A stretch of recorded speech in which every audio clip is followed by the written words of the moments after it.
शिवपुराण श्री रुद्र संहिता पंचम खंड 49वां अध्याय। अंधक को गणत्व की प्राप्ति। सनत कुमार जी बोले हैं, महामुनि व्यास जी, भगवान शिव के उदर में शुक्राचार्य ने शिव मंत्र का जाप कर बाहर आने का मार्ग खोज लिया और बाहर आकर शिवजी की आज्ञा पाकर वहां से पुनः असुर राज्य में चले गए। तत्पश्चात 3000 वर्षों के बाद वह वेदों का पाठ करने वाले शुक्राचार्य के रूप में पृथ्वी पर पुनः शिवजी से उत्पन्न हुए। दूसरी ओर अंधक को भगवान शिव ने अपने त्रिशूल पर उसी प्रकार लटकाया हुआ था। दैत्य गुरु शुक्राचार्य ने देखा कि दैत्यराज अंधक उसी त्रिशूल पर लटका हुआ है जिस त्रिशूल से देवाधिदेव भगवान शिव ने उसे मारने के लिए आघात किया था। उसे देखकर उन्हें आश्चर्य हुआ कि अंधक के प्राण अभी तक नहीं निकले हैं और वह उसी प्रकार त्रिशूल पर लटका हुआ भगवान शिव के 108 नामों से उनकी स्तुति कर रहा है।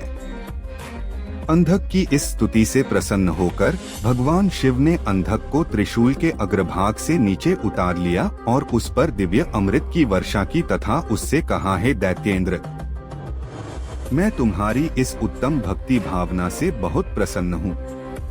तुमने नियम पूर्वक मेरी आराधना की है।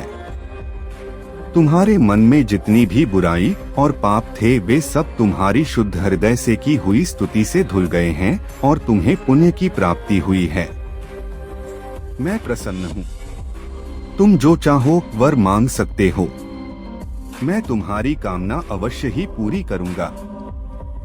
भगवान शिव के ये अमृत वचन सुनकर दैत्यराज अंधक बहुत प्रसन्न हुआ और बोला, भगवन, मैं दोनों हाथ जोड़कर आपसे अपने द्वारा किए गए हर बुरे कार्य और अपराध के लिए क्षमा मांगता हूँ। आप मेरे अपराधों को कृपा पूर्वक क्षमा करें। पूर्व में मैंने आपके और माता पार्वती के विषय में जो भी बुरा बोला या सोचा हो उसके लिए मुझे बहुत खेद है। मैंने यह सब अज्ञानतावश ही किया है।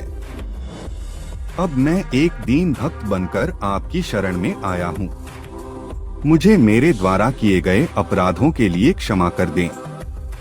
हे देवाधिदेव, मैं आपसे वरदान में सिर्फ यही मांगना चाहता हूँ कि आप में और माता पार्वती में मेरी अगाध श्रद्धा भावना व भक्ति बनी रहे।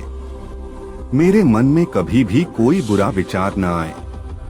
मैं शांत हृदय से सदैव आपके नाम का स्मरण व चिंतन करता रहूं। मुझ में कभी भी आसुरी तत्व घर न कर पाएं। यही वरदान मुझे प्रदान कीजिए। अंधक ये वचन कहकर पुनः भगवान शिव और माता पार्वती के ध्यान में मग्न हो गया। भगवान शिव की कृपा दृष्टि उस पर पड़ते हो उसे अपने पहले जन्म का स्मरण हो गया। उसके सभी मनोरथ पूर्ण हो गए। भक्तवत्सल भगवान शिव ने प्रसन्न होकर अंधक को अपना गण बना लिया और उसे उसका इच्छित वरदान प्रदान किया।